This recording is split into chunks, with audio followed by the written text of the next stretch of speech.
Hello and welcome back. Today's video is going to be a little something different. I'm not going to talk about toys or cartoons or comic books, but an actor. Someone who was ever present in movies I watched during my formative years. And that man's name is Doug McClure. Doug McClure was born in 1935 in Glendale, California, to an English mother and an Irish-American father. McClure started appearing in films in 1956 and appeared in such films as Gidget, The Enemy Below, and The Unforgiven. In 1962, he was cast as the character Trampas on NBC's Western series The Virginian, a series loosely based on The Virginian Horsemen of the Plains, a 1902 Western novel by Owen Wister. The Virginian, which took place in the Wyoming Territory around 1890, starred James Drury in the title role, along with Doug McClure and Lee J. Cobb. The series ran on NBC from 1962 to 1971 for a total of 249 episodes. This makes it television's third longest-running Western, behind Bonanza and Gunsmoke. In the 1970s, McClure became closely associated with a series of low-budget but entertaining science fiction films, several based on the works of Edgar Rice Burroughs. In these films, McClure typically played daring adventurers encountering dinosaurs, lost civilizations, and other fantastical dangers. And it's from these films that I know Doug McClure. So let's take a look at these 1970s pulp adventures. Beginning in 1974 with The Land That Time Forgot, based on Edgar Rice Burroughs' novel from 1918. McClure plays Bowen Tyler, an American who was a passenger on a British ship during World War I. The ship is torpedoed by a German U-boat. When the U-boat surfaces very near two life rafts containing Tyler and the other survivors of the ship, he convinces them that taking over the surfacing submarine is their only chance for survival. After they confront the Germans on the deck, a fight ensues and they seize the German U-boat. Tyler takes command, hoping to sail to a British port. After the German crew disables the radio and sabotages the compass, the U-boat sails wildly off course, running dangerously low on fuel in the South Atlantic. The U-boat happens to come across an uncharted subcontinent called Caprona, a fantastical land of lush vegetation where dinosaurs still roam, coexisting with primitive man. There are also deposits of crude oil located there. If the Germans and British work together, the oil can be refined and enable their escape from the island. The two opposing sides work together to plan their escape. The Land That Time Forgot is probably the best of the four films I'll be talking about in this video. The acting is very good, there are a lot of twists and turns in the plot, and quite a bit of suspense. The letdown, at least for modern viewers, would be the portrayal of the prehistoric creatures of Caprona. They were mostly brought to life by puppetry, and viewers that are used to modern computer-generated creatures in the special effects films would probably think they look a bit silly, but when I was a kid, they were fantastic. The next film McClure starred in is the second Burroughs adaptation, At the Earth's Core from 1976, based on the 1914 novel of the same name. The film co-stars Peter Cushing as Dr. Abner Perry, a British Victorian scientist, and his U.S. financier David Innes, played by McClure. The two make a test roll of their iron mole drilling machine into a Welsh mountain. While drilling underground, the extreme heat emanating from the magma around the mole knocks the duo out and makes them temporarily lose control over where the machine is taking them. After it passes through the magma crust and gets closer to the Earth's core, the temperature starts to lower and the duo regains consciousness. Perry and Innes eventually reach a surface where they can safely get out. The two notice they are in a strange land filled with flora and fauna from prehistoric times. After being chased and attacked by a treacherous bird-headed dinosaur, they are eventually captured by the Sagoths, ape-like creatures who aim to enslave every human tribe there.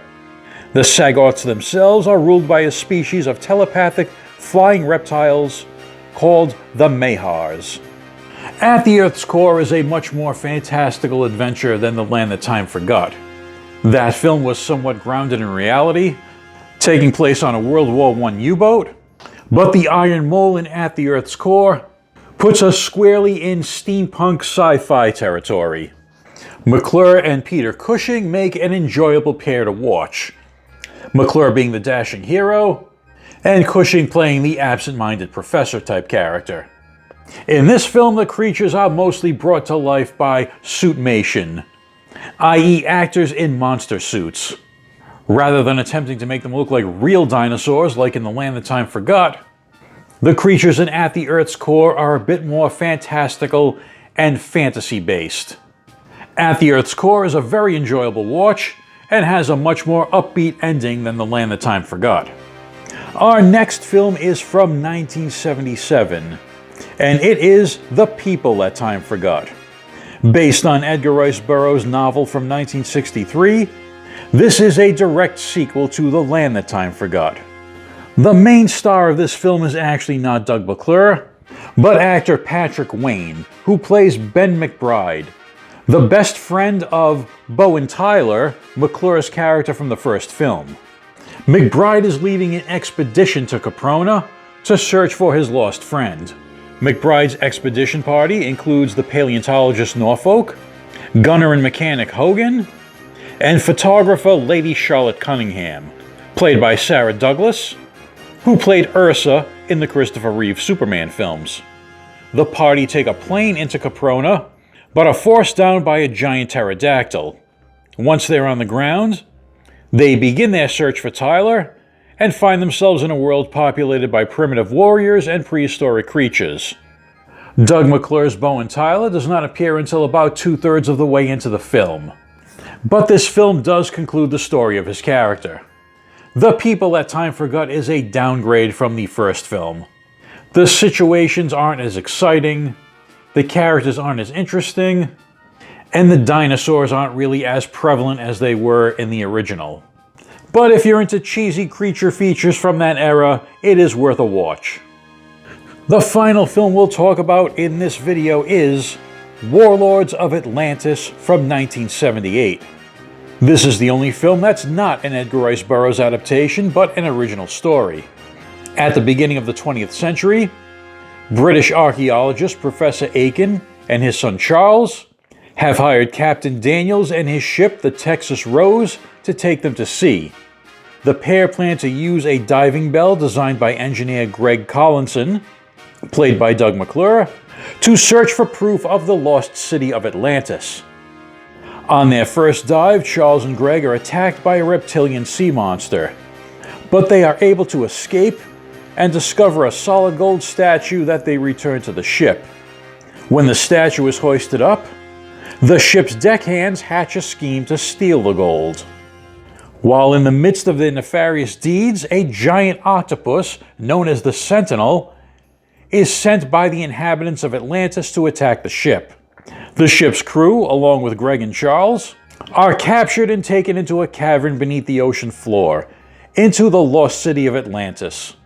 Greg is befriended by a slave girl named Delphine, who explains that if they stay long enough in Atlantis, they will develop gills and will never be able to return to the surface world.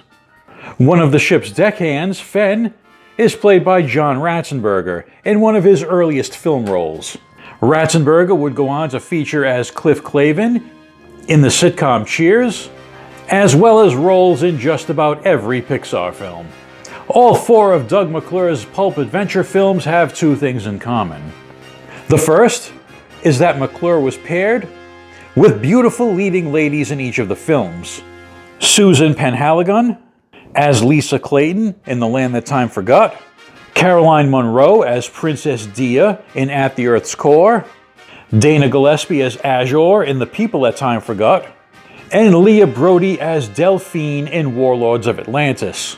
The other thing that all four films have in common is that they all were directed by the same man, Kevin Connor.